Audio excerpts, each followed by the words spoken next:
देखिए यहाँ पे पूरे प्राइवेट 12 कमरे हैं अपने पास, और यहाँ पे हम लोगों का नर्सिंग स्टेशन रहेगा और बाजू में आरएम्स के लिए रूम रहेगा। उस साइड में पीछे में ओटी का भी प्लान है, यहाँ पे गायनेकोलॉजी के डिपार्टमेंट में पूरे पेशेंट्स रहेंगे, और नीचे में उसी के पीडियाट्रिक डिपार्टमेंट हम लोग बना रहे हैं, बच्चा यानी 500-600 ग्राम के बच्चे भी उसके अंदर में हम लोग केयर ले पाएंगे। हाँ, अभी हम लोग नीचे जाएंगे ना गुरुदेव, तो उनके सब झूले वगैरह रखे हैं तो देखने को मिल जाएंगे। उसमें रहते हैं इंक्यूबेटर, कांच की पेटी जिसको बोलते हैं, कांच की पेटी, इंक्यूबेटर। यहाँ हमारा जो बी ब्लॉक से जुड़ गए, यहाँ से हम लोग पुरानी बिल्डिंग से जुड़ गए, यहीं से जुड़ गई ना, अलग अलग आप लोगों के पहले कभी भी अलग करना है जैसे भविष्य में, तो ये अलग हो जाएगा, इसके बीच में पूरा एमएस पे लोहे के स्ट्रक्चर पे है ये वाला।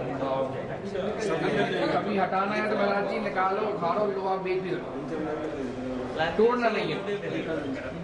पेशेंट लोग यहाँ से खड़े होकर भी दर्शन कर पाए या ऊपर से भी दर्शन कर पाए, इस हिसाब से ये मंदिर है।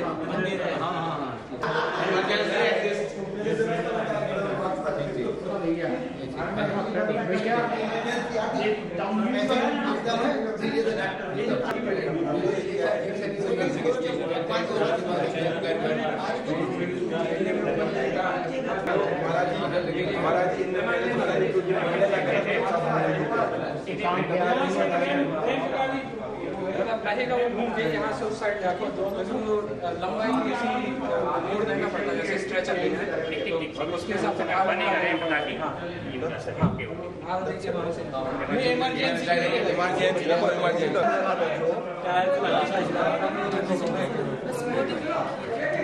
हाँ, पुराने रूम तो है, उनमें जैसे बीच का पार्टीशन तोड़ दिया और और बना दिया, जी बदल दी बस। यहाँ गायनिक की ओटी बनेगी, गायनिक वार्ड रहेगा, ये महिलाओं के लिए, और उन्हीं का ओटी रहेगा और यहाँ उनका वार्ड रहेगा इस तरह।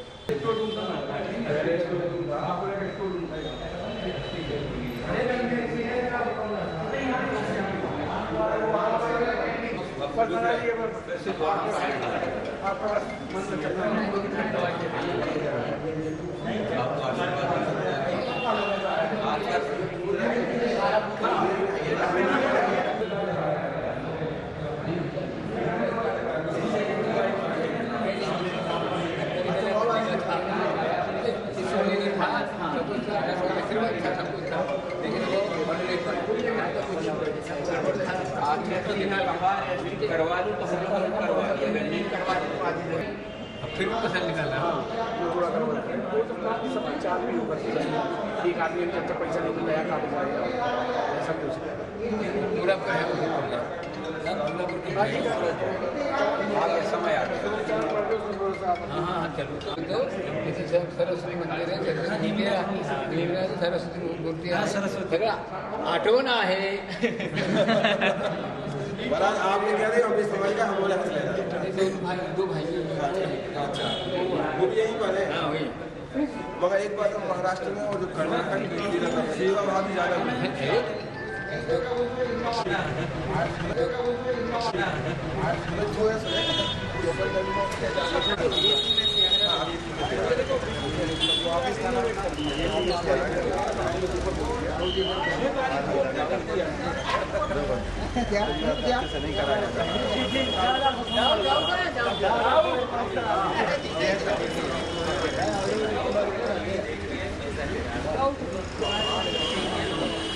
आपको धर्मशाला में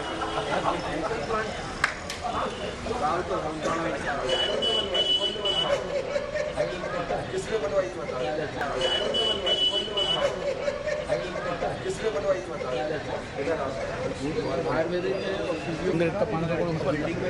घंटे चाहिए ना पूरा मेन रोड तुम्हारी कोई भी चीज बनाई के वाला 25 महीने बाद चालू हो जाएगा।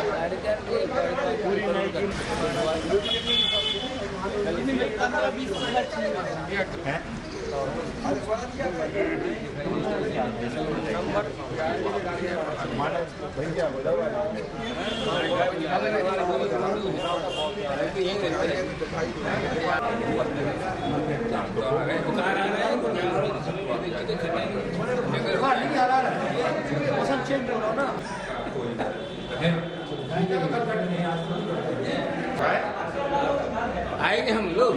आप तो आप दरवाजा बंद है, चलो जाइए।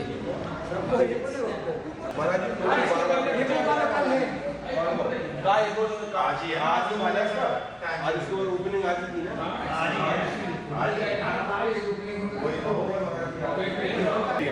हाँ एक येलो एक वाइट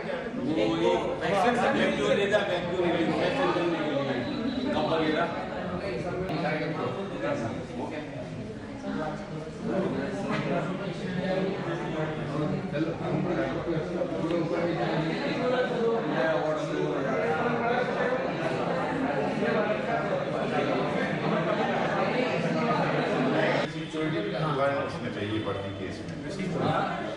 हाँ जैसे बड़ा हो जाता है सबसे ज्यादा इंफेक्शन की जान उसमें रहेगी। हाँ वो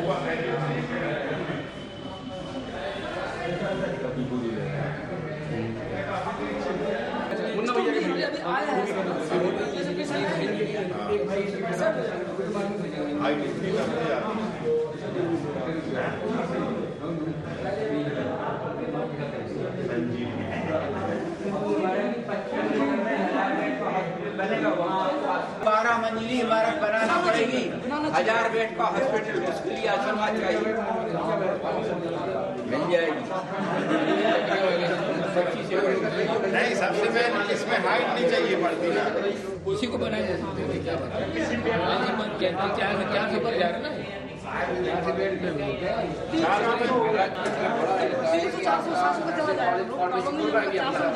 सभी है ना यहाँ जब आपका मंदिर बनेगा ना वहाँ पर चले जाएंगे, सब हो जाएगा ना एक साथ। यहाँ पहले 10-5 साल गुजर जाएंगे, आज से प्लान करेंगे तो 5 साल गुजर जाएंगे।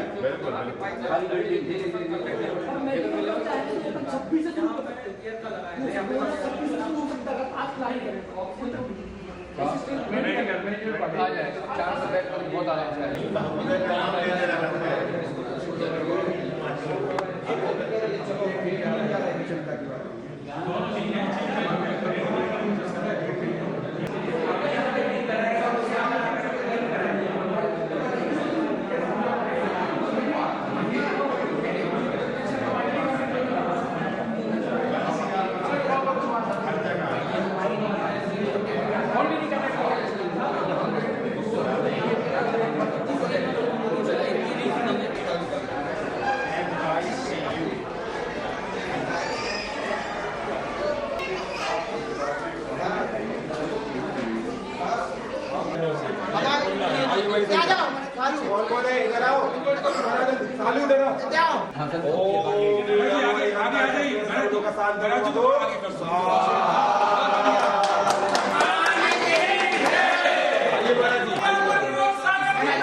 बच्चे वाला वार्ड जो मशीन बता रहे थे ना अंदर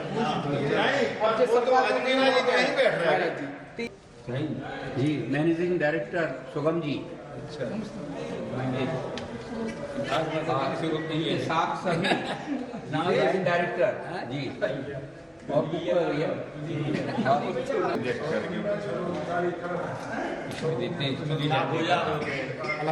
अलग उनके साथ चलते इसमें वो डाल देंगे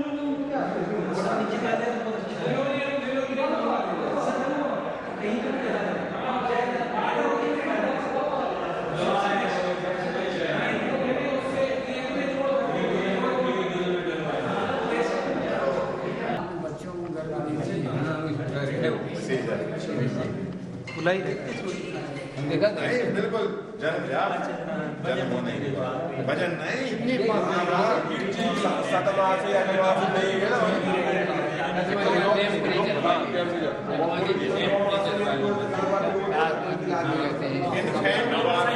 ठीक आ जाओ इधर की ओपनिंग, आइए महाराज जी ओपनिंग हो। अब इसमें हम तो भी जाएंगे।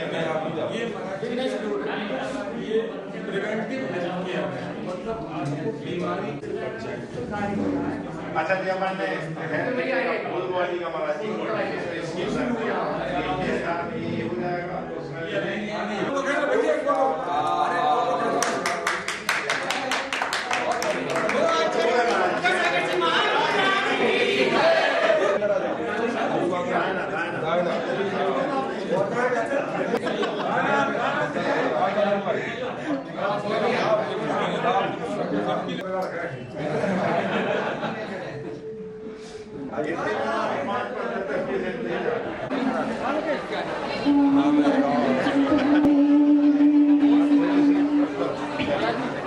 हम अपने अस्पताल में कुछ एक्सटेंशन कर रहे थे। अभी 300 पलंग की अस्पताल थी, 101 पलंग, बच्चों का वार्ड, महिलाओं का वार्ड, वर्ण वार्ड, ये सभी अतिरिक्त सुविधाएं आज पूज्य मुनि श्री 108 महाराज जी के पदार्पण के और भी जो हमारे पुराने आधार स्तंभ में पुराने ट्रस्टी जिनका हम नाम नहीं ले पा रहे हैं वो भी कृपया आ जाए। डॉक्टर हमारे जो अभी मेडिकल सुपरिटेंडेंट है डॉक्टर अलकेश अजमेरी जी, उन्होंने इस भाग्योदय तीर्थ की नींव से लेकर आज ये देख रहे हैं और बड़ा प्रसन्न के समक्ष दीप प्रज्वलित करते हुए हमारे सारे लेडीज डॉक्टर आपको प्रज्वलित कर रहे हैं।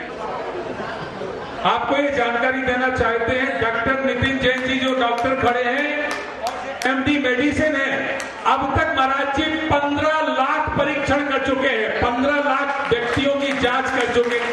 ऐसे डॉक्टर नितिन जैन जी, गुरुदेव के जन्म दिवस शरद पूर्णिमा 5 अक्टूबर 1998 को यह भाग्योदय तीर्थ की शुरुआत हुई। लगभग 27 वर्ष इस भाग्योदय तीर्थ को हो चुके हैं और 27 वर्षों में इस भाग्योदय तीर्थ ने विभिन्न कीर्तिमान स्थापित करते हुए नए नए आयामों को गढ़ा है।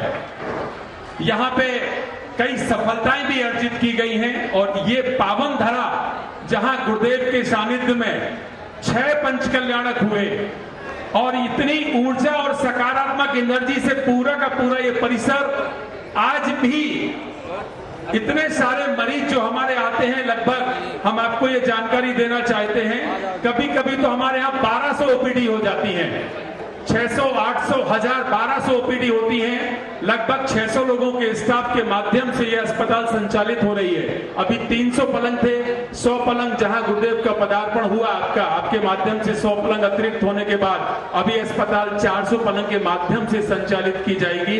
और मैं समझता हूं बुंदेलखंड की सर्वश्रेष्ठ अस्पताल का अगर तमगा किसी को मिला है तो वो भाग्योदय तीर्थ अस्पताल है।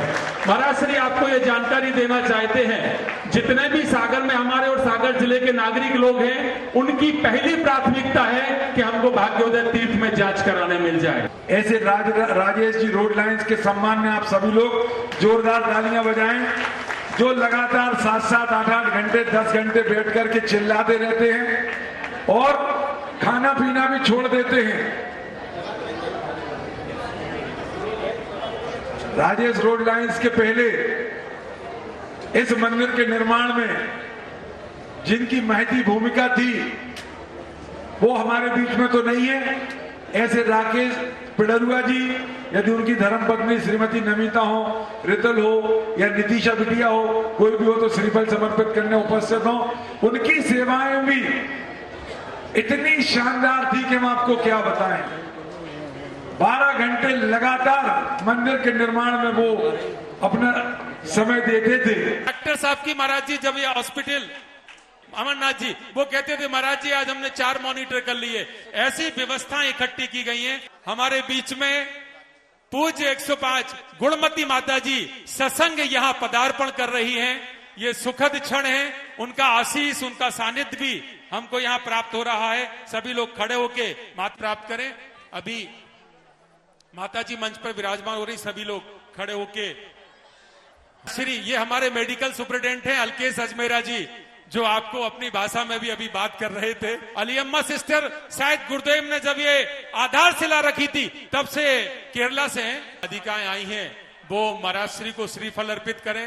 महाराज जी, शादी का आश्रम में भाग्योदय तीर्थ ने ये व्यवस्था रखी है, आपके अलग से कार्ड बनवा दिए गए में हमारे भाग्योदय तीर्थ की, अगर हम उनको आधार स्तंभ की फरियाद है, क्योंकि नेचुरोपैथी को बहुत ही सफलतापूर्वक उड्डार तालियां आप लोग बजाइए, जो अभी अनवरत रूप से जेल में, आप ये देखिए कि जेल में 6 वर्षों से लगातार सिद्ध चक्र महामंडल विधान और विभिन्न जैन बड़ी राशि उन्होंने भाग्योदय तीर्थ के लिए समर्पित की है और बराबर अनवरत रूप से उनकी सेवाएं भी जारी हैं। भाई आनंद स्टील जी, श्रीमंत आनंद जैन आनंद स्टील और श्रीमंत अजित जैन अजित स्टील, वो भी यहां आए और पुनः आशीर्वाद प्राप्त करें। भाग्योदय तीर्थ की तरफ से गुरुदेव के चरणों में नमोस्तु निवेदित करें और आशीष प्राप्त करें। आप सभी को जानकारी दे रहे, पूरे भाग्योदय तीर्थ की परिवार, हमारे खरे साहब भी आ गए, हमारे पीआरओ खरे साहब भी आ गए। हमारा उद्देश्य जन जन तक सेवा का अवसर पहुंच सके, रोगी निरोगी हो सके, जो भावना सभी भाते हैं, सर्वे भवन्तु सुखना सर्वे सन्तु निरामया सर्वे भद्राणि पश्यन्तु मां कश्चित् दुर्भाग् भवेत्, वही जगत कल्याण की भावना गुरुजी ने अंतरंग से भाई। आज सागर नगर के लोग इस चीज को देख के खुश हो रहे होंगे कि भाग्योदय तीर्थ ऊंचाइयों को छूता जा रहा है। भाग्योदय तीर्थ बनने के लिए कारण, और वह बढ़ता बढ़ता बढ़ता ऐसा भाग्य खुलता जा रहा है, इतना खुलता जा रहा है, उसका कोई अब सीमा नहीं रही, क्योंकि जिसके पीछे आचार्य विद्यासागर जी हैं वहाँ कभी भी पीछे नहीं रह सकेगा। आप तो दिन रात इसमें उन्नति उन्नति ही रहेगा, अवसान वाली बात नहीं होगी। आदरणीय दीदी लोगों से निवेदन है कि आचार्य भगवान के और बड़े बाबा के चित्र के समक्ष अज्ञान दीपक प्रज्वलयामि। जय बोले कुंडलपुर के बड़े बाबा श्री आदिनाथ भगवान की, परमोपकारी आचार्य गुरुदेव श्री विद्यासागर जी महामुनि राज जी की। चंदन वर्णी कॉलोनी महिला अतिवीर महिला मंडल शास्त्रीवाड़, फल में चंदना शाखा गोपालगंज और बालक कॉम्प्लेक्स बालक हिल व्यू मनोरमा कॉलोनी से भी जो आए हों वो भी इनके साथ आ जाएंगे। पुस्तक पर्याप्त है, सभी लोग ले लें। सुख साता गुरुवर हर लेते सब बाधा गुरुवर, बहते मम अंतस्थल गुरुवर, बहते गंगा जल समय गुरुते गुरुवर, कालो फिर बोलो कहे गुरुवर। नीले गगन से निर्मल चित जर निज में खोए रहते, मिले शिरोमणि सूर्य गुरुवर। तिष्ठ तिष्ठ ठह ठह सपिनम, अत्र मम सन्निहितो भव भव सट सन्नधिकरणम। ग्रीष्म काल की तपन ताप से शीतलता बरसाए, मन पूजन को मेरा मन पूजन को, मेरा मन पूजन को।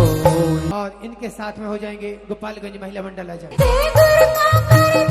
प्रकट हो गए फिर केवल ज्ञान, मेरा मन पूजन को घंटी रे।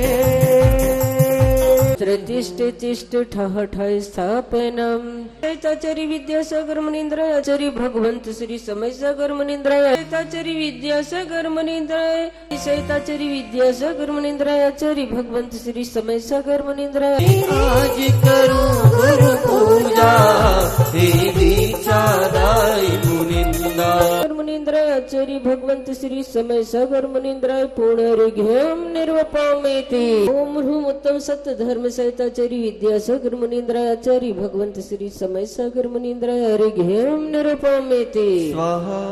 कुटिलता दूर ही ऋजुता से चित पाव, शौच धर्मधारी मुनि नित ही निज। ओम ह्रीं श्रीं क्लीं ऐं हरं वं वं हं सं तं पं वं वं वं वं वं हं हं सं सं तं तं पं पं झं झं झीं। ओम ह्रां ह्रीं ह्रूं ह्रौं ह्रा अस्या औचनम सर्वविघ्न शांतिं तुष्टिं पुष्टिं च कुरु कुरु स्वाहा।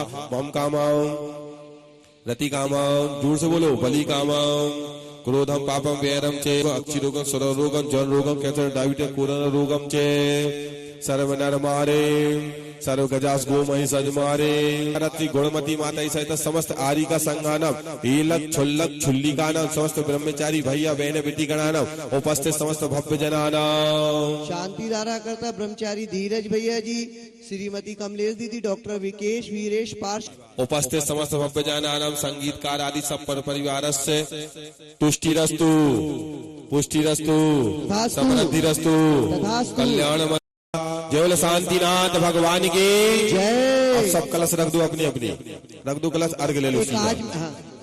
उदक चंदन तंडुल पुष्पिका देवी शास्त्र गुरु श्री उद्यान में सिद्धंग सिद्धंतान सिद्ध परमिति व मोहन कारवनासना दीपम निर्वपामिति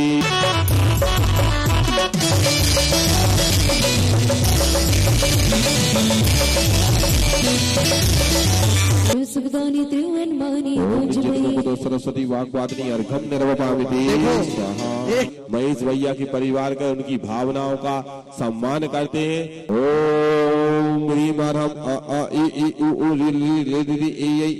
महानात्मक सिद्धाधिपति नमः पूरा विधि अर्घम निर्वपामिति। अत्र अवतार अवतार समोसा नित्य आवाहन जय हो जय हो अत्र सन्निधो भव सत्सन्निधि करना जय हो जय हो जय हो गुण संयुक्त जलम निर्वपामिति।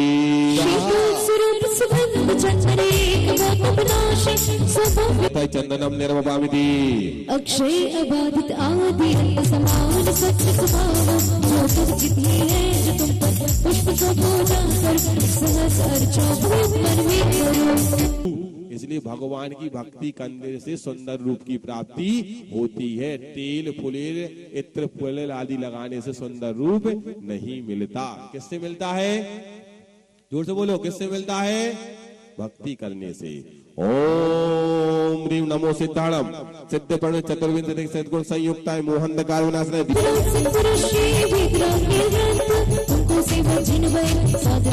ओम जनाधिपाय नमः गुरुमामति।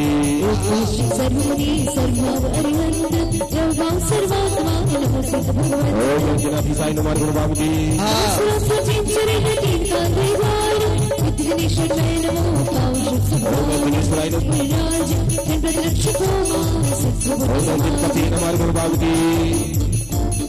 आज जेल विभाग को हथकरघा के काम को देखते हुए और काम हथकरघा की टीम करने वालों को पुरस्कार देने के लिए कहा है। उसके लिए ये पुणे से हमारे बीच संस्थापक आए हैं श्री आलोक सुखंडे जी। ये अभी जेल में थोड़ा देर रहेंगे, फिर आज भाग्योदय में अपना कार्यक्रम होना है।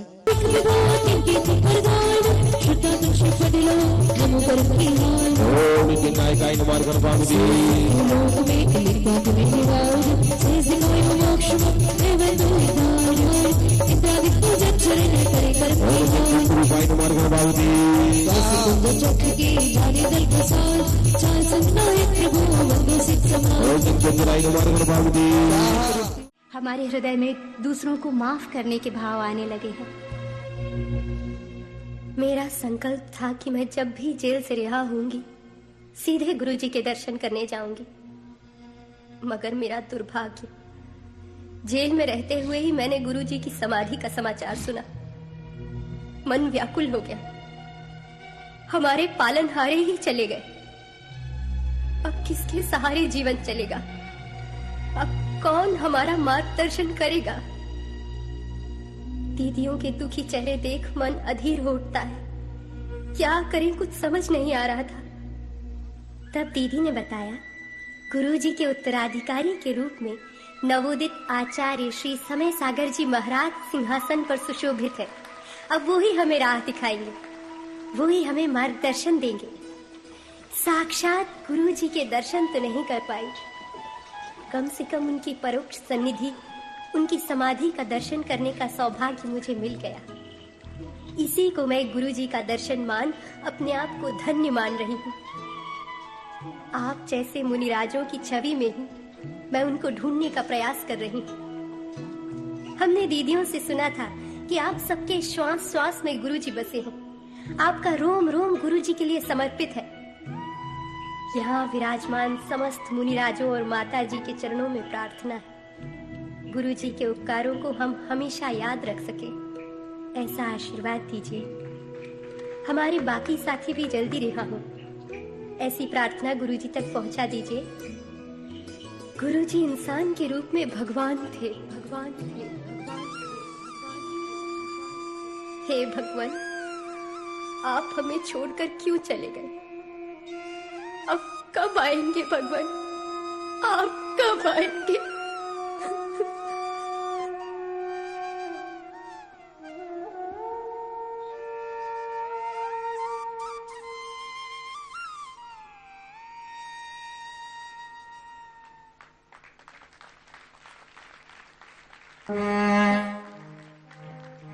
बहुत सही, तालियां एक बार। हमने तो सोचा न था आप एक दिन जाएंगे इस धरा पर, आपके बिन क्या भला रह पाएंगे।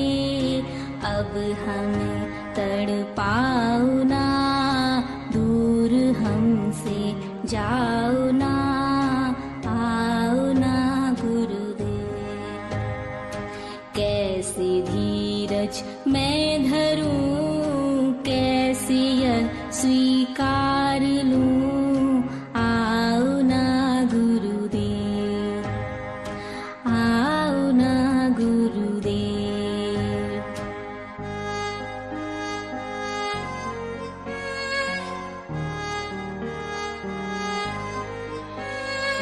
राह तकता आपकी हर भक्त बैठा है जहाँ, आपका पर्याय दूजा हो नहीं सकता यहाँ। कष्ट इतना ना सहूं, दूर हमसे ना रहो, आओ ना गुरुदेव। सब अधीर है हो रहे, सारे साधक रो रहे, आओ ना गुरुदेव, आओ ना गुरुदेव।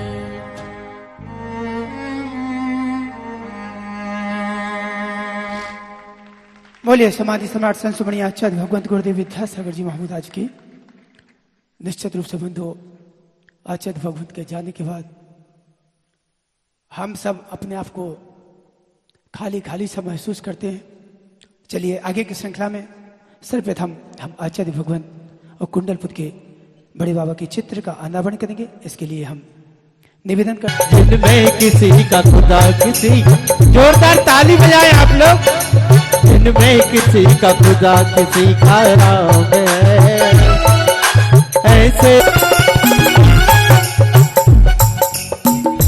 मोक्ष रथ पर चली आप गुरुवर, लेके हमको तेरे साथ चलना।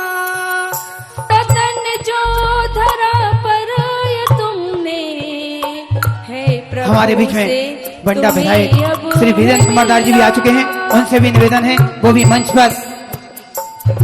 पर पहुंचकर पूज्य मुनि संघ के चरणों में श्रीफल समेत होगा अंतिम सफर अब तेरा है, बनते आए भवों से मुनि तुम। होगा अंतिम सफर आना जाना धरा पे, हे प्रभु से। के द्वारा ये हाँ बोलिए ना। हाँ, हमारे बीच में मोनिका जी जैन ने, जो आप देख रहे हैं दाएं तरफ बहुत सारे आचार्य श्री के चित्र, इनका एक बेटा है वो थोड़ा सा ऊपर है। श्रावकोदय टीका है जो समाज स्नायापक श्रवण श्री प्रशांत सागर जी महाराज के द्वारा प्रस्तुत है।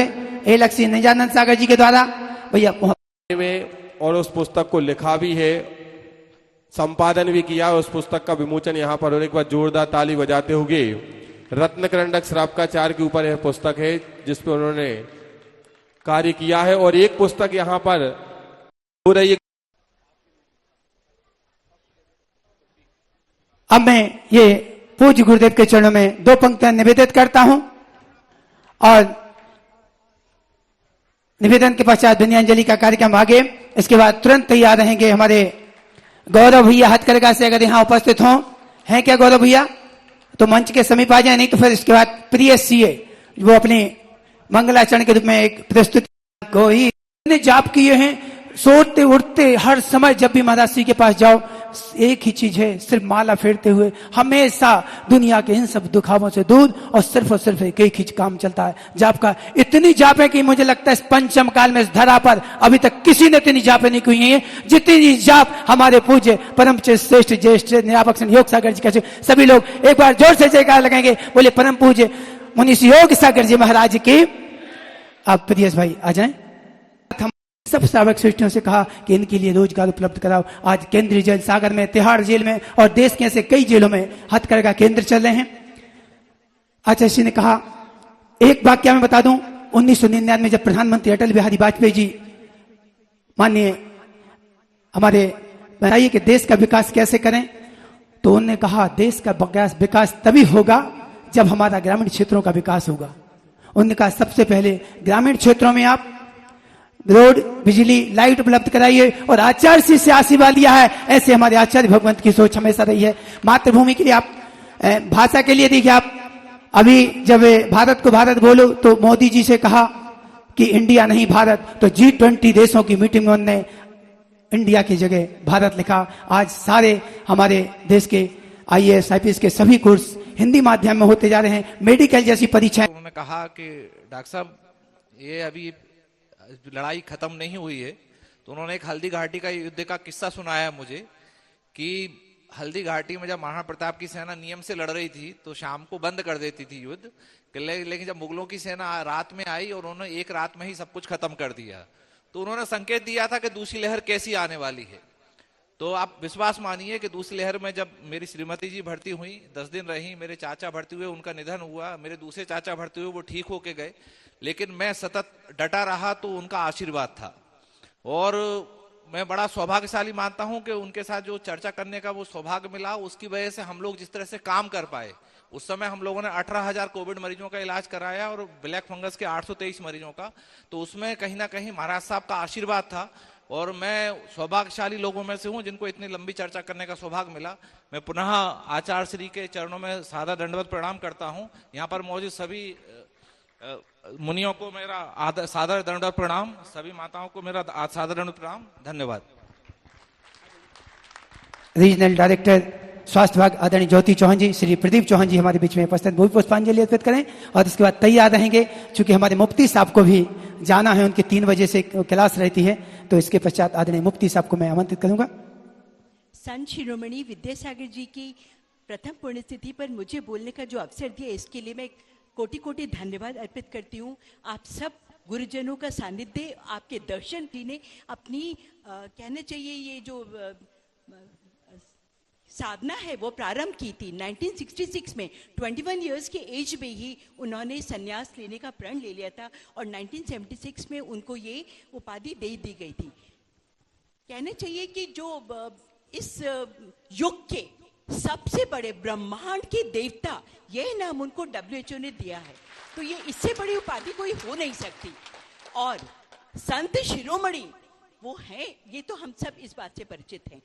मेरे से पूर्व वक्ता ने जितने अच्छे तरीके से हर क्षेत्र में उनके बारे में बातचीत की है, उसे दोहराना मेरे ख्याल से समय व्यतीत करना ही होगा।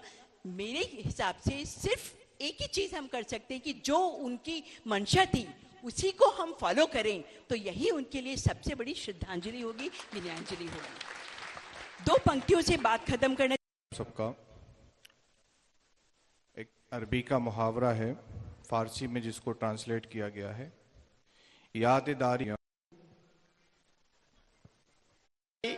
यह सारे सुख सुविधा सबको त्याग करते हुए उनका जो जीवन है उससे पता चलता है वो कितना आध्यात्मिकता है उसमें।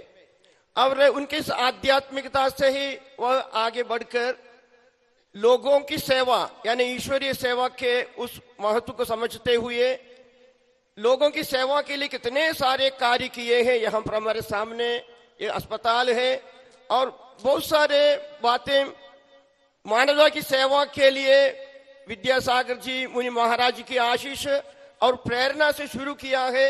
यही प्रमाण है कि वो कितने आध्यात्मिकता में आगे निकले थे।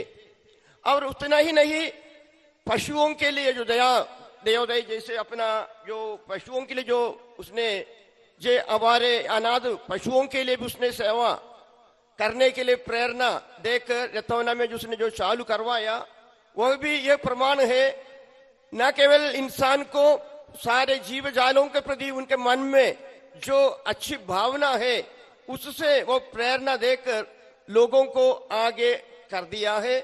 और उनकी प्रेरणा और उनके द्वारा किए हुए कार्य न केवल सागर में, न केवल भारत में, विश्व भर में हमेशा के लिए अमर ही रहेंगे।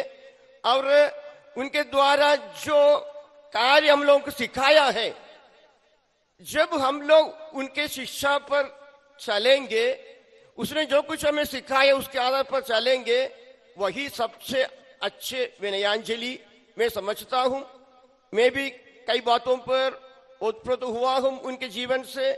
जितना मैं प्रैक्टिस कर सकता हूं उतना तो प्रैक्टिस तो करता हूं।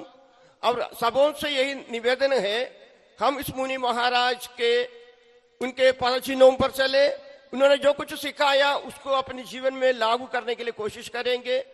वो उपस्थित हैं तो उनसे भी मेरा निवेदन है कि वो भी पुष्पांजलि अर्पित करेंगे। डॉक्टर राजेश जैन जी संयुक्त संचालक हैं, मेडिकल कॉलेज में अधीक्षक भी हैं, वो भी आए और वो पुष्पांजलि अर्पित करेंगे। आदरणीय जैसी भैया।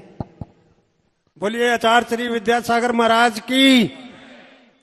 हम लोग आचार्य श्री की नगरी में बैठे हैं, एक ऐसे तीर्थ स्थान पर बैठे हैं, श्रद्धांजलि देने नहीं आए। श्रद्धांजलि उन लोगों को दी जाती है जो इस दुनिया से चले जाते हैं। बहुत रोते हैं हम, लेकिन दामन हमारा कभी नम नहीं होता और इन आंसुओं के बरसने का कोई मौसम नहीं होता। सदा महफूज रहता हूं मैं दुश्मनों के बीच, क्योंकि मेरे गुरुवर की दुआओं का खजाना कभी कम नहीं होता, कभी कम नहीं होता। समय कम है, मैं अपने जीवन की एक हकीकत जहां पर मेरे गुरुवर मेरे साक्षात आकर खड़े हो गए थे, उस बात को रखूंगा और अपना स्थान ग्रहण करूंगा। आज से करीब 25 साल पहले जब हमारा बहुत खराब समय था, फाइनेंशियली स्थिति बहुत खराब थी, मेरी गाड़ी, हकीकत कहूंगा झूठ कुछ भी नहीं है, मेरा ट्रक असम में एक्सीडेंट हो गया जिसका इंश्योरेंस नहीं था और पुलिस थाने में खड़ी कर दी गई। मैंने अपने ड्राइवर से बोला, बेटा कोशिश करना कि केस ना बन पाए, क्योंकि हमारी ऐसी स्थिति नहीं है कि हम अपनी गाड़ी को लाखों रुपए खर्च करके वहां से छुड़वा कर ले आए।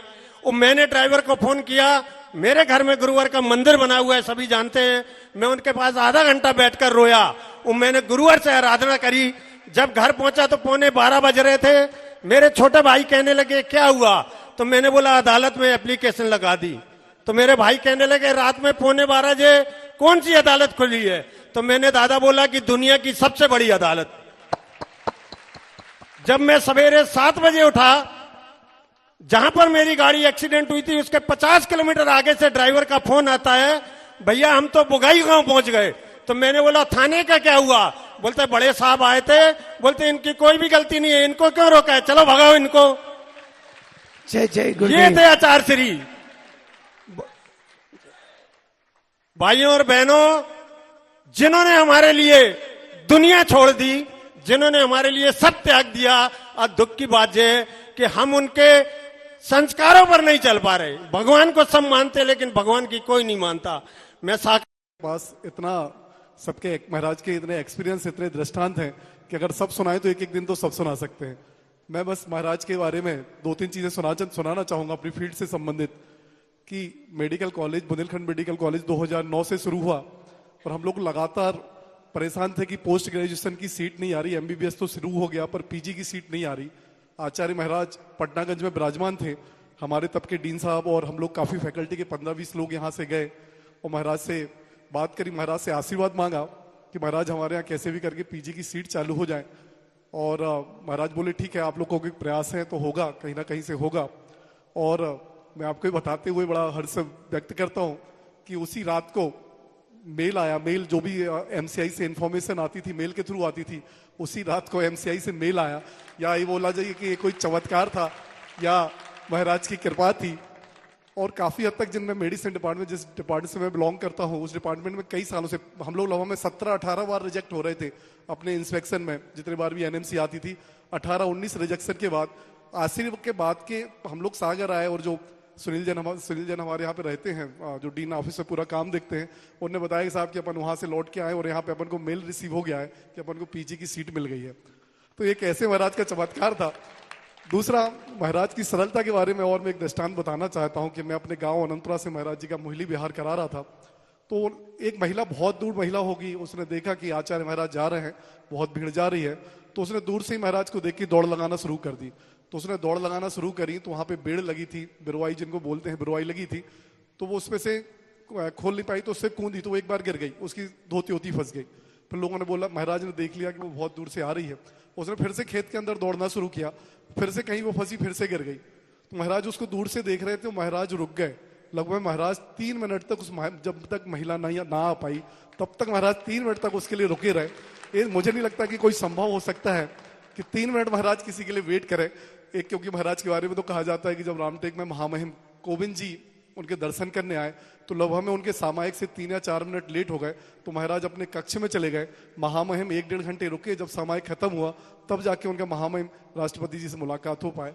तो उनकी सरलता देखी जाए कि एक भक्त जिनको वो हो सकता है मतलब जानते तो नहीं होंगे, एक भक्त इतने दूर से एक आशा के साथ आ रहा कि हमें महाराज के दर्शन करने हैं। 2 बार वो गिरती है और उसके बाद फिर से महाराज 3 मिनट तक रुक के, मतलब मैं अपने आंखों देख, स्टार्टिंग के 10-12 साल महाराज सिर्फ और सिर्फ अध्ययन किया, अध्ययन काल रहा उनका। उसके बाद जैसे जो 80 वगैरह का दशक है, जब महाराज बुंदेलखंड की तरफ आए, तो 80 के दशक में महाराज ने जो जैन धर्म को बढ़ाने के लिए, जैन दर्शन बढ़ाने के लिए, जो मुनि संघ बढ़ाने के लिए लगभग में 10-15 साल काफी हद तक मुनि संघ का महाराज की जय। प्रथम समाधि दिवस पर आज हैं और हमेशा याद भी बने रहते हैं। वो युगों को कैसे बांटते थे, एक साधारण सी वाणी, एक मधुर वाणी। वो कलयुग के कहते थे कि जब बुरा लगने लगे, समझ लो कि जब आपका बुरा लगने लगे या जब बुरा जैसा लगने लगे, मतलब सतयुग आ गया है। और खरा जब अखरने लगे, समझ लो कि कलयुग आ गया। वो कुटुंब के बारे में कई बार बताते थे कि दादा बन गए हो तो दादागिरी नहीं करना। बड़े बिल्कुल ऐसे रुक जाते थे बीच में, दादा बन गए हो, दादागिरी नहीं करना, दायरे में रहना, रुक जाते थे। विद्या को कहते थे, विद्या कोई ऐसा नहीं है कि विद्या को बांध लो, विद्या बांटने की चीज है। भारत को तो बहुत अच्छी तरह से वो समझते थे और उन्होंने कहा था कि भारत वो है जो ज्ञान की खोज करे, वही भारत है। इसलिए उन्होंने इंडिया को भारत कहा था। हमारे आचार्य श्री विश्व वंदनीय हैं, अभी भी रहेंगे, और एक गुरु के रूप में उनकी दिव्य उपस्थिति इस वातावरण में हमेशा उपस्थित रहेगी। वो हमारे बीच से बिल्कुल नहीं गए, हमारे बीच में हमेशा रहेंगे। गलती सिर्फ इतनी होगी कि उनके बताए हुए यदि सदमार्गों पे हम इसी तरह यदि भीड़ जुटाते रहे और उनके मार्गों पे नहीं चले तो ये सच्ची श्रद्धांजलि नहीं होगी। हमें उनके मार्गों पे चलना है और विश्व में जैसा उन्होंने मानव कल्याण का रास्ता दिखाया है, यहां तक हम तो के लिए रहा। इसका मतलब ये रहा, जीवन और मरण के बीच की कहीं वो यात्रा में नहीं थे, वो अभी भी जिंदा हैं, हम सब लोगों के बीच में हैं। ये कह के मैं अपनी वाणी को विराम देता चाहते हैं। हम कोई भी जाए ना, सभी को 2-2 मिनट का समय हम देंगे, निश्चित रूप वो हम आपके यहाँ सुनेंगे। जी सुखदेव जी। जी, आपके सामने दिखाया जाएगा अभी आचार्य श्री विद्यासागर जी महाराज की समाधि स्थल, जो कि डोंगरगढ़ में बनाया जाएगा। नव आचार्य समय सागर जी महाराज के आशीर्वाद और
विचार संस्था से श्री कपिल मलैया जी हैं और एक ऐसी संस्था जो निःशक्त जनों को जली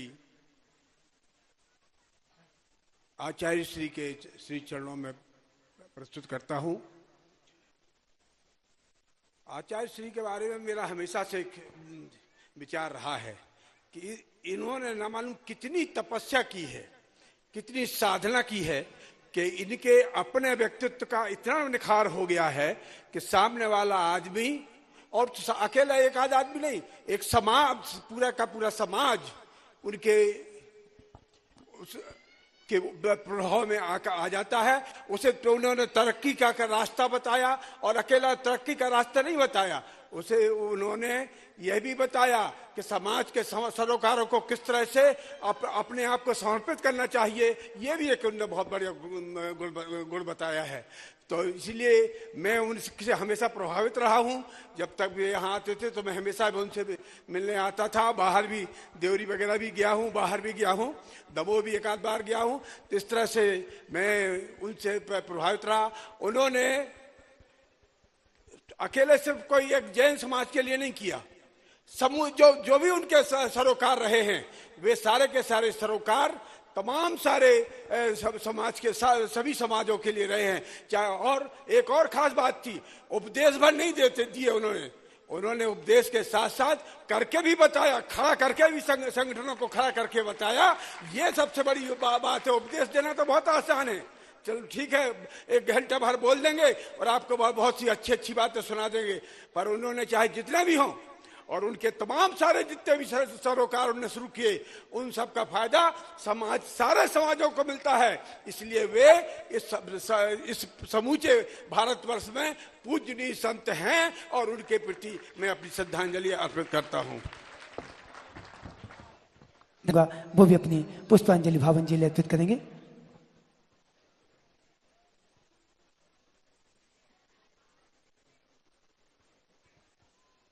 अंजलि कार्यक्रम में मुझे बोलने का जैन समाज ने मौका दिया, मैं सबका बहुत बहुत आभारी हूं।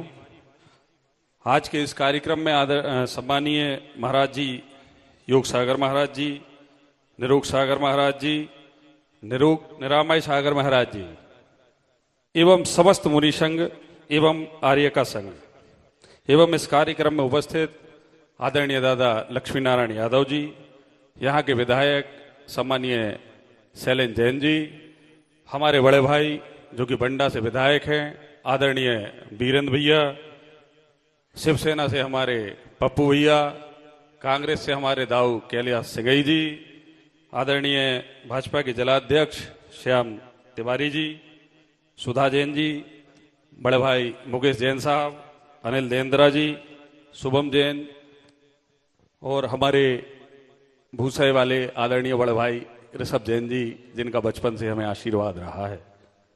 चूंकि आज हम आप सबसे निवेदन चाहेंगे कि हमें 2 मिनट बोलने का मौका दिया जाए वीरेंद्र भैया, क्योंकि इस मंच पे जो विराजमान है, एक ऐसी विभूति विराजमान है जिसके हमने बचपन के 20 साल 22 साल साथ में गुजारे हैं। पूरा बचपन हमने जिनके साथ गुजारा है और आज वो विभूति इस मंच पे है, वो है निरोग सागर महाराज जी। हम उनको सादर वंदन प्रणाम करते हैं कि हमारी मित्र मंडली के बीच, हम लोगों के बीच, हमारी बंडा की पावन धरा पे एक ऐसी विद्यासागर महाराज जी ने विभूति को उत्पन्न किया कि जिनके हम पीछे पीछे चलते हैं। हमारा बचपन महाराज जी के साथ गुजरा। हमारे घर के पास में शांति नगर जैन मंदिर है। जैन समाज से हमारा बचपन से नाता रहा है। 8वीं 9वीं में क्लास में महाराज जी के घर जाते थे तो महाराज जी की माता जी हमेशा किताब पढ़ती रहती थी और हमेशा मंदिर का काम करती थी। दीपावली पे जब लाड़ू चढ़ते थे महाराज जी के घर, हमारी पूरी मित्र मंडली महाराज जी के घर जाके लाड़ू चढ़ाती थी। तो हमारा संबंध आज महाराज जी फिजिक्स में अगर आप अपने जिले में उठा लो तो आपको ऐसा कोई उनसे मुकाबला करने वाला आदमी नहीं मिलेगा। हमारे बंडा में सैकड़ों बच्चे फिजिक्स के महाराज जी के सानिध्य से निकले। अगर आप क्रिकेट की बात करें तो बंडा में क्रिकेट होती थी, तो बंडा में जब क्रिकेट होती थी तो बाहर के लोग आते थे तो बोले सबसे फास्ट बॉलर कौन है? सबसे फास्ट बॉलर हमारे महाराज जी थे। पूरे बंडा की टीम में महाराज जी को बुलाया जाता था और पहला ओवर हमारे महाराज जी फेंकते थे।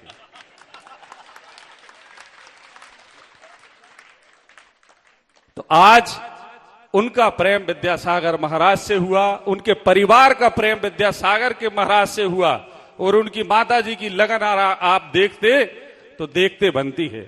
समाज ने तो और इतने मैं आप पूरे सदन से कहूंगा, चाहे वो मंदिर निर्माण की कमेटी हो, चाहे भाग्योदय का ट्रस्ट हो, सबकी दोनों हाथ उठाकर एक बार तालियां बजनी चाहिए इन ट्रस्टियों के सम्मान में जो भाग्योदय के लिए आज निश्चित रूप से बंद हो। इतना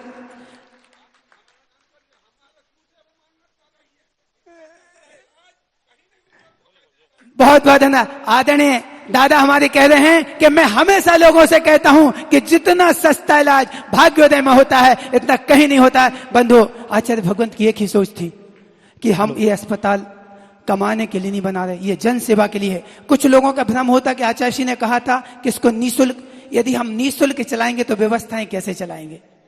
व्यवस्थाएं और सारी व्यवस्थाएं हो जाएंगी।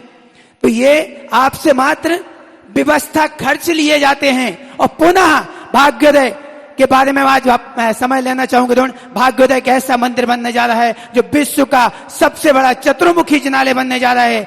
और बंधुओं, ये यहाँ जितने भी ट्रस्टी हैं उनके मैं ईमानदार से कहता हूं, मैं सबकी चरण वंदना करता हूं। पूरा समय हमारे यहाँ चाहे वो देवेंद्र की स्थिति आती है, हर समय इनका सालू भैया आयल, ऐसे ऐसे युवा जो अपने पूरा काम धंधा छोड़ के सुबह से देखो भाग्योदय में 8 बजे आ जाते, रात के 8 बजे जा रहे। और बंधु, लोग कह देते हैं कि भाग्योदय से ऐसा कमा दे वैसा कमा दे। बंधु, एक चीज का चिंतन कर लेना, जो व्यक्ति, मैं आज फिर कहूंगा और हमेशा कहता रहूंगा कि भाग्योदय अस्पताल और आचार्य भगवंत के जहां जहां जितने जितने प्रोजेक्ट हैं सब वहां पैसे वाले लोग, एक से एक पैसे वाले लोग जुड़े हैं और वो पैसा तो दे ही रहे हैं, पूरा समय दे रहे हैं। इसी के साथ मैं आमंत्रित करता हूं हमारे सम्मानीय भारतीय जनता पार्टी के जिला अध्यक्ष श्याम तिवारी जी को, वो आए। उनने साथ में ला किया है भाई साहब सागर में। हाँ, तो जब सौभाग्य का विषय है, जब हमारा बीना बारा जाना हुआ तो लोगों ने कहा कि ये श्याम तिवारी है, भारतीय जनता पार्टी के जिले के अध्यक्ष है। तो वो मुस्कुरा रहे थे। मैं कहता हूँ, मैंने सोचा ये कौन है, आखिर मुझे देख कर इतना क्यों महाराज जी मुस्कुरा रहे हैं? तो उन्होंने कहा कि पता करो मैं कौन हूँ। फिर मैंने पूछा तो बताया कि ये हैं बंडा के रहने वाले हैं और मेरे साथ ला किए। आज के इस कृतांजलि कार्यक्रम में हम सबके बीच में विराजमान एक सच्चे और ईमानदार जनसेवक, सागर के लोकप्रिय विधायक मान्यवर शैलेंद्र जैन जी, जिनके संसदीय कार्यकाल में हम सब ने देखा न केवल मध्य प्रदेश में वरन देश में ऐसे सांसद नहीं हो सकते। ऐसे हम सब के लाडले दादा आदरणीय लक्ष्मी नारायण यादव जी, बंडा के बहुत ही लोकप्रिय, सहज और सरल कर्मठ विधायक आदरणीय बीरेन जी, हम सबके योगाचार के नाम से हम सब जिन्हें जानते हैं दादा विष्णुवार जी, आदरणीय प्रकाश भैया, नगर पालिक निगम के अध्यक्ष विष्णुवार जी, पूर्व विधायक आदरणीय सुधा जी, तमाम वरिष्ठ जन बैठे हुए हैं। और खास करके मैं उस व्यक्तित्व का नाम लेना चाहता हूं जिससे मुझे हर समय प्रेरणा मिली, जिन्हें पूरा समाज भामाशाह के नाम से जानता है। ऐसे बेलहरा परिवार के हमारे मुखिया आदरणीय महेश भैया और तमाम समाज जन का मैं बारंबार प्रणाम करता हूं। मैं एक घटना सुना के शायद मुझे ज्यादा बोलना आता नहीं है, ऐसी सब चीज में भाषण देना तो अच्छा लगता है, बाकी ऐसी जगह पे बोलना थोड़ा कठिन है। बार बार महाराज जी की चर्चा कर रहे थे हम। मैं कहता हूं महाराज जी की अनुपस्थिति में उनकी उपस्थिति है, क्योंकि महाराज जी ने जो रास्ता बताया है, आज रास्ते पे न केवल जैन धर्मावलंबी वरन पूरा हिंदू समाज इसको मानता है कि जो बताए हुए उनके रास्ते उन पर हम सब चल रहे हैं, जिसके कारण आज हमारे समाज, हमारे बच्चे संस्कार हो रहे हैं। जो रास्ता विद्यासागर जी महाराज जी ने बताया है, हम सब, मुझे चूंकि शैलन जी के साथ लगभग 2005 और 6 से मेरा नाता है शैलन जी से। राजनीतिक तो है ही, लेकिन बड़े भाई और छोटे भाई के नाते हमेशा मुझे एक छोटे भाई के नाते उनसे स्नेह मिलता रहा। तो मैं शैलन जी के साथ अधिकांश जैन समाज के कार्यक्रम में लोगों ने देखा होगा मैं पहुंचता हूं। मैं जैन समाज को जितना भी समझा हूं, मैं समझता हूं, वो शैलन जी के माध्यम से समझा हूं। अनेक महाराज जी के दर्शन करने का सौभाग्य मिला। मैं महाराज जी का बताऊं उसके पहले एक घटना बताता हूं। मैं कोई बड़े परिवार से आता नहीं हूं, सामान्य परिवार से हूं। एक बार दिल्ली में पार्टी के कार्यक्रम में गया तो लौट के गोडवाना गाड़ी पकड़नी थी। लगभग 2:30-3 बजे वह गोडवाना गाड़ी थी। उस गाड़ी में मैं बैठ गया। खाने के लिए कुछ रखे नहीं था। सुबह मीटिंग की और दोपहर में गाड़ी में बैठ गया और कहीं उस गाड़ी में खाना भी नहीं मिलता है। लेकिन मैंने कहा चलो देखते हैं, भूखे सोएंगे, सुबह उठ के खाएंगे। तो कहते ना भगवान की कृपा हो तो सब ठीक होता है। तो जिस डिब्बे में मैं बैठा था वहां पे कोई जैन समाज की बड़ी फैमिली, 10-12 महिलाएं और 10-12 पुरुष भी उस डिब्बे में थे। तो वो सब अपनी बातचीत करने लगे, मैं भी वहीं बैठा था। तो ऐसी बातचीत हुई कि वो सागर जा रहे हैं। तो मैंने सहज भाव में उनसे पूछा मैं सागर का हूं। तो वो कहने लगे अच्छा सागर के हैं। कहने लगे गाड़ी कब पहुंचेगी? मैंने बताया 3-3:30 बजे पहुंचेगी। फिर उनने पूछा बीना बारा कहाँ है, क्योंकि शैलन जी के साथ रह के सागर जिले के सारे मंदिर मालूम और सारी जानकारी है। तो मैंने बताया यहाँ देवरी के पास ऐसे ऐसे। उन्होंने अच्छा। तो ऐसे बातचीत करते हुए शाम को 5-6 बज गए। तो उन्होंने टिफिन खोला। टिफिन खोला तो इच्छा तो थी यार कोई कहे कुछ मिल जाए, भूखे हैं, क्योंकि बैठक से सीधे बैठ गए थे डिब्बे में। लेकिन उनको लगा ये महाराज जी, मैंने बताया महाराज जी से जुड़े हैं, हमारे विधायक शैलन जैन है, जैन समाज से हैं, उनके साथ ऐसी सारी गपशप हुई। जब उन्होंने टिफिन खोला, ये महत्वपूर्ण थी, तो मुझे लगा कि यार कुछ मिल जाए खाने तो ज्यादा अच्छा होगा। तो उन्होंने जैसे टिफिन खोला और सबको ऐसे खाना बांटा भाई साहब। तो उन्होंने हमसे कहा खाना खाओगे क्या? तो पहली बार में तो निश्चित रूप से ना करते ही है। मैंने कहा नहीं। तो उन्होंने कहा कुछ लिए हो क्या? मैंने कहा नहीं। तो फिर उन्होंने कहा फिर कैसे चलेगा? उन्होंने कहा अपनी जो फैमिली थी महिलाओं से चलो इनको भी कुछ खाना दो। उन्होंने एक कागज की प्लेट में, हमें भी 2 लोग थे, 7-8 पूड़ी और कुछ तले हुए कुछ थे, सब्जी थी, अचार था, पापड़ था, नमक था, ऐसा सब दे। मैंने कहा ये भी महाराज जी की शायद कृपा है कि एक भूखे को खाना यहाँ पे मिल गया। तो महाराज जी का ऐसा भाव रहा। और शैलन जी के कारण मुझे बहुत से संतों के दर्शन करने का भाव मिला। और मैं तो जब भी खास करके विद्यासागर जी महाराज जी के सामने आया तो एक तो आंख बंद हो जाती थी। मैंने कभी उनको देखा ही नहीं, ईश्वर कसम, मैंने फोटो में देखा, साक्षात मैंने कभी देखा ही नहीं। मेरी आंखें बंद हो जाती थी अपने आप। रोम, अभी भी रोम खड़े हो गए, रोम खड़े हो जाते। मतलब क्या जादू था, क्या उनके अंदर ऊर्जा थी। तो ऐसे महाराज जी के चरणों में मेरा बारंबार प्रणाम। वो मेरे बीच में नहीं है, लेकिन मैं चाहता हूं उनका आशीष, उनका आशीर्वाद, उनका स्नेह हम जैसे छोटे लोगों पे पड़े और पूरे समाज जन पे पड़े, पूरे देश के अंदर पड़े। यही मुझे पुष्पांजलि उनके चरणों में करनी थी। बहुत बहुत धन्यवाद, आप सबने मुझे बुलाया।